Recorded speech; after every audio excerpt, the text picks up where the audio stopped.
Hello नमस्कार साथियों। हमारे रीट वाला चैनल पे आपका स्वागत है। हम बात करें अध्यापक पात्रता परीक्षा लेवल प्रथम के लिए, जो पर्यावरण अध्ययन का टॉपिक है बस्तर व आवास। बस्तर वाला हमने टॉपिक कंप्लीट कर लिया है, तो आवास बचा है। आवास के बारे में बात करते हैं हम। आवास किसका कैसा आवास होता है और भारत में, और साथ ही राजस्थान के रेफरेंस में भी बात करेंगे और इनसे पूछे हुए प्रश्न के बारे में अगर टाइम मिलेगा तो चर्चा करेंगे। तो आइए शुरुआत करते हैं। आवास। आवास को शेल्टर क्या होता है? ऐसा आवरण जहाँ सजीव को सुरक्षा का भाव, वंशवृद्धि तथा जीवन यापन के लिए एकत्रित सामग्री को सुरक्षित रखने के लिए अवसर प्राप्त होते हैं, उस आवरण को आवास कहते हैं। प्रत्येक जीव का आवास उसकी आवश्यकताओं के अनुसार अलग अलग होता है। यानी प्रत्येक अलग अलग जीव होगा तो उसकी आवश्यकताओं के अनुसार अलग अलग उसका आवास होगा। जैसे शेर के लिए अलग होगा, चीता के लिए, भालू, हिरण, बारहसिंगा, खरगोश, गीदड़, भेड़िया इत्यादि घनी आबादी से दूर जंगल में निवास करते हैं। उसी प्रकार बंदर, गिलहरी, चमगादड़ पेड़ों पर निवास करते हैं। पक्षी पेड़ों पर घोंसला बनाकर निवास करते हैं और भैया के घोंसले पेड़ों पर लटके रहते हैं। मछली जल में निवास करती है, जबकि मेंढक, मगरमच्छ, कछुआ जल में अथवा जल के किनारे पर निवास करते हैं। उसी प्रकार चूहे, खरगोश, नेवला इत्यादि बिलों में रहते हैं। सर्प स्वयं बिल नहीं बनाते, अन्य जीवों द्वारा बनाए गए बिलों में निवास करते हैं। सभी प्राणियों के लिए आवास सुरक्षात्मक सामाजिक भाव का उद्भव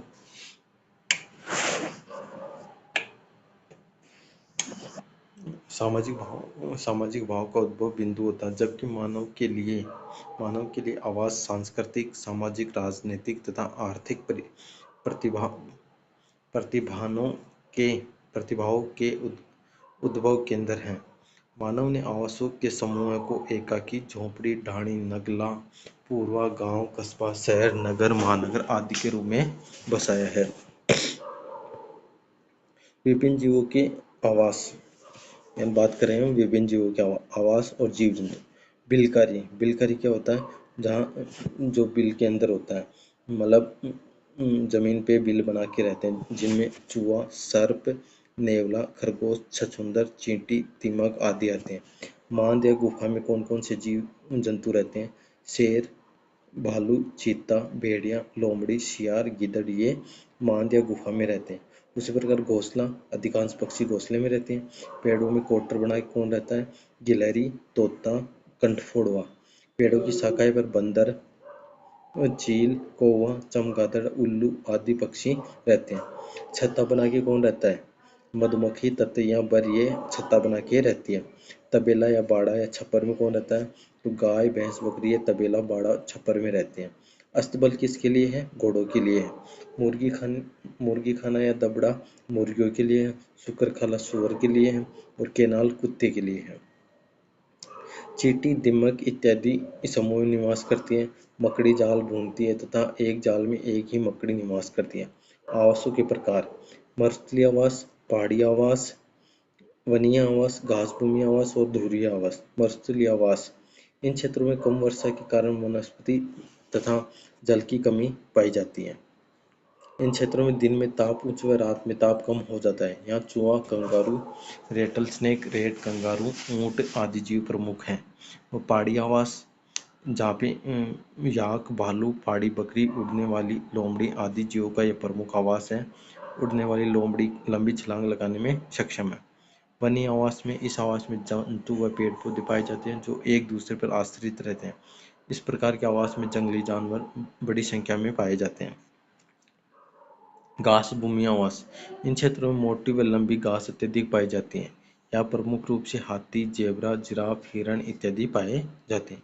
ध्रुवीय आवास में ध्रुवीय आवास जो नॉर्थ पोल और साउथ पोल, पृथ्वी का नॉर्थ पोल और साउथ पोल होता है, उसके आसपास जितने भी जहाँ पर भी सम ध्रुव के किनारे पर बर्फ जमी हुई होती है, उनके आसपास के क्षेत्रों में जो जीव जंतु निवास करते हैं उससे ध्रुवीय आवास कहते हैं।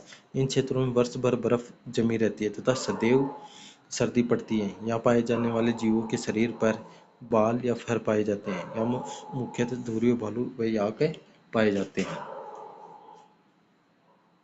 जलीय आवास को जलीय आवास में जल में रहने वाले जलीय जीव सामान्य 3 प्रकार के आवास में रहते हैं। ता, ताजा जलीय आवास, समुद्री जलीय आवास और तटवर्ती आवास।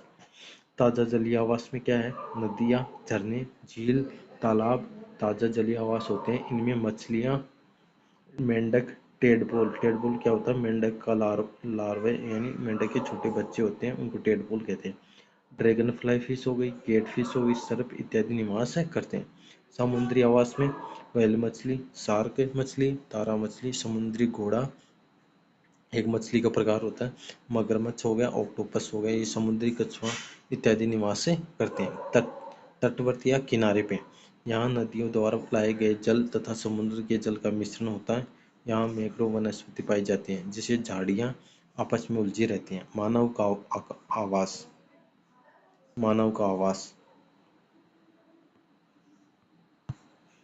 मानव आवास के लिए घर, भवन, निवास, निकुंज, कुटीर इत्यादि शब्दों का उपयोग करते हैं। मानव के लिए आवास एक ऐसा बंद आवरण है जहाँ वह अपने प्रियजनों के साथ प्रेम, स्नेह, स्वादर के साथ निवास करता है। मनुष्य को सर्दी, गर्मी, वर्षा इत्यादि मौसम से बचने के लिए, विभिन्न प्राकृतिक आपदाओं से सुरक्षा के लिए, चोर, डाकुओं आदि से सुरक्षा के लिए, विभिन्न प्रकार के सामान के भंडारण एवं संरक्षण के लिए घर की आवश्यकता होती है। मानव ने घर के रूप में गुफा से महलों तक का सफर किया है। घर साफ सुथरा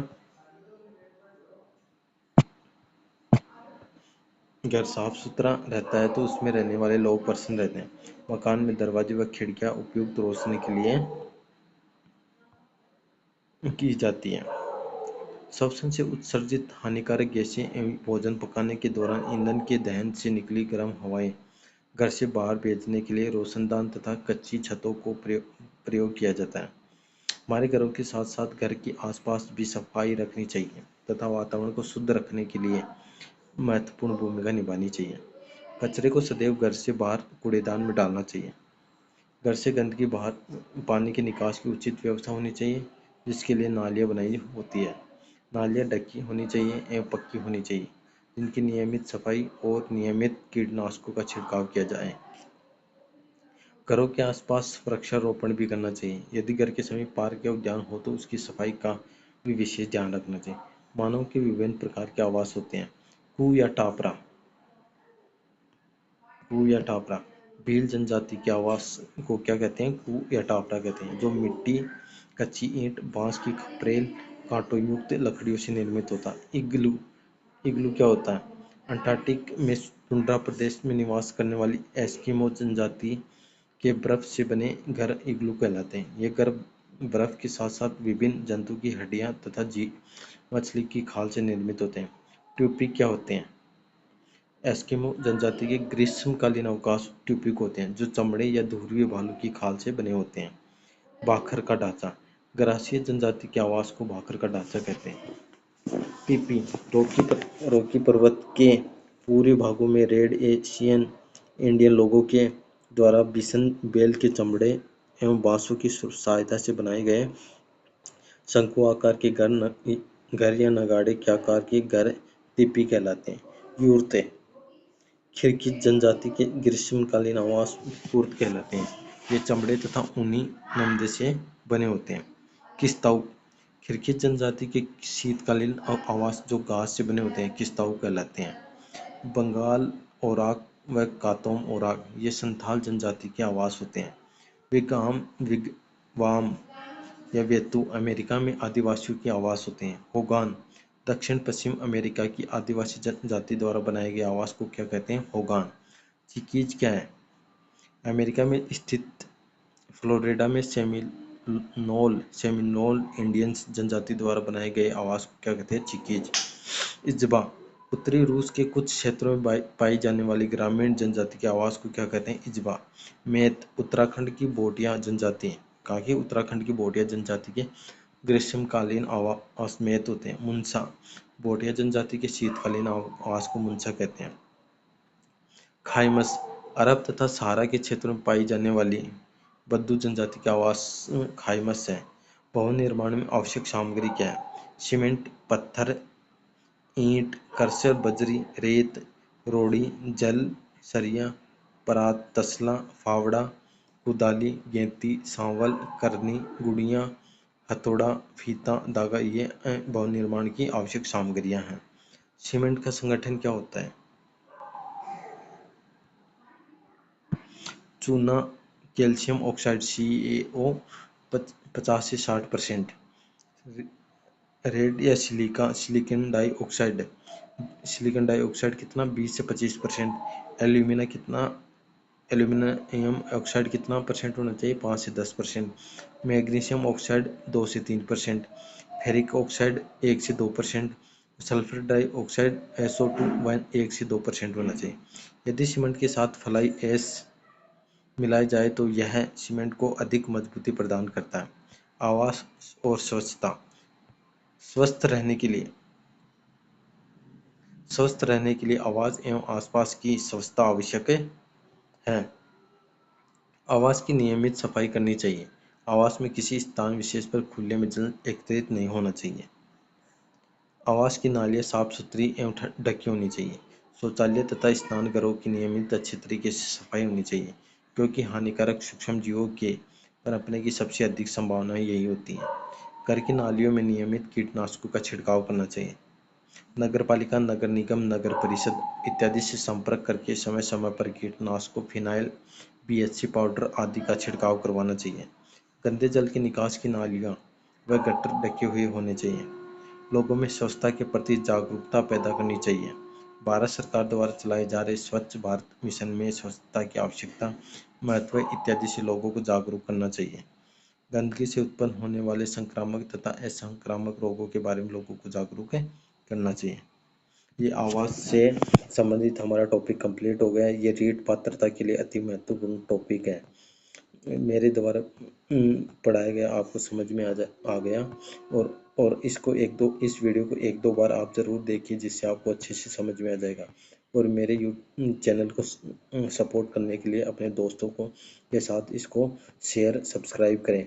जय हिंद, जय भारत।